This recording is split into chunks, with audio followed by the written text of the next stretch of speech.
Bismillahirrahmanirrahim. Assalamualaikum warahmatullahi wabarakatuh. Perkenalkan, nama saya Sisti Putra dengan NIM D111211064. Pada kesempatan kali ini, saya akan menjelaskan suatu materi pada mata kuliah USBM, yaitu materi pekan kelima mengenai potensi ekonomi maritim Indonesia.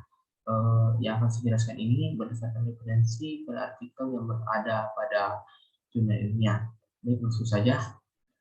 Indonesia merupakan negara kepulauan terluas di dunia yang terdiri atas lebih dari 17.504 pulau dengan 13.466 pulau telah diberi nama.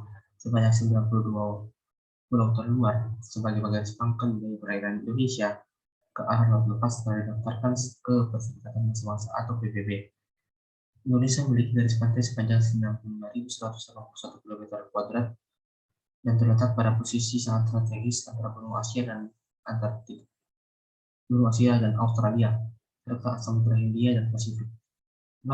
Luas daratan mencapai sekitar 2.012.402 km kuadrat dan laut sekitar 5,8 juta km kuadrat, atau sekitar 75,7% dari daratan dari keseluruhan wilayah Indonesia, yang terdiri dari 2.012.362 km kuadrat perairan pedalaman, 0,3 juta km kuadrat laut teritorial, dan 2,7 juta km kuadrat zona ekonomi eksklusif atau bisa disingkat dengan ZEE.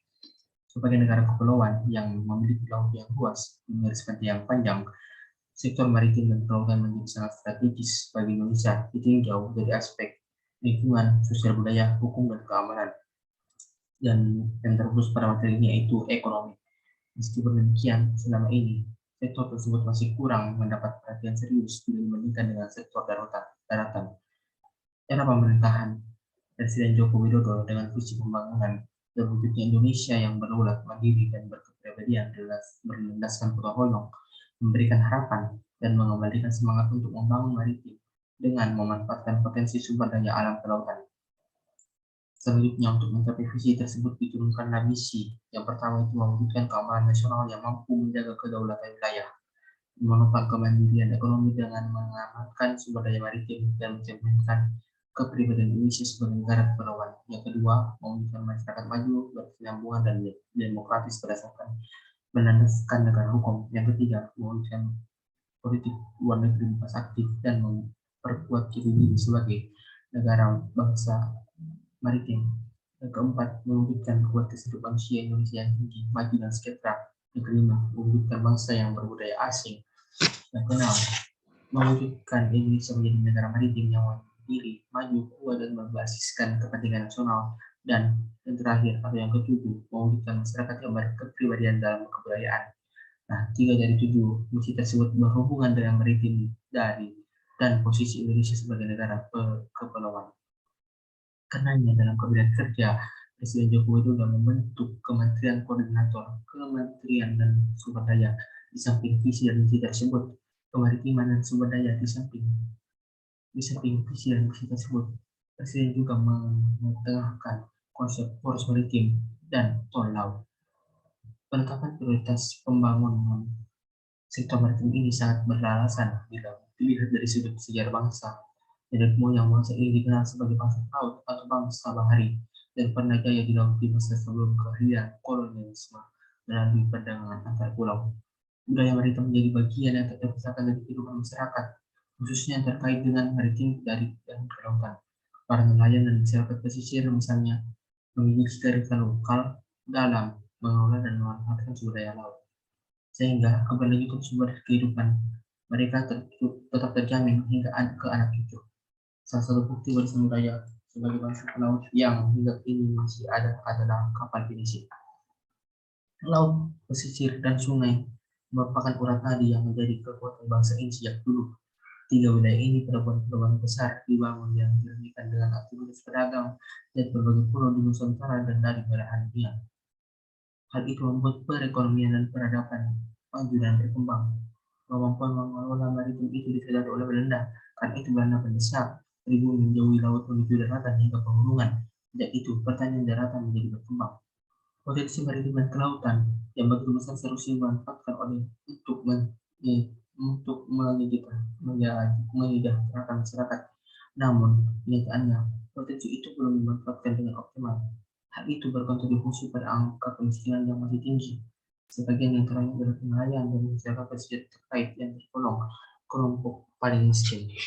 Eksploitasi dan kegiatan ilegal terhadap sumber daya laut tanpa memperhatikan keberlanjutan memperburuk tingkat kesejahteraan dan kehidupan nelayan, khususnya nelayan kecil dan nelayan tradisional. Pencurian ikan yang dilakukan oleh nelayan asing misalnya, di samping mengurangi pendapatan nelayan juga merugikan negara, pencemaran laut dan kerusakan mangrove dan terumbu karang juga menambah masalah di sektor kelautan.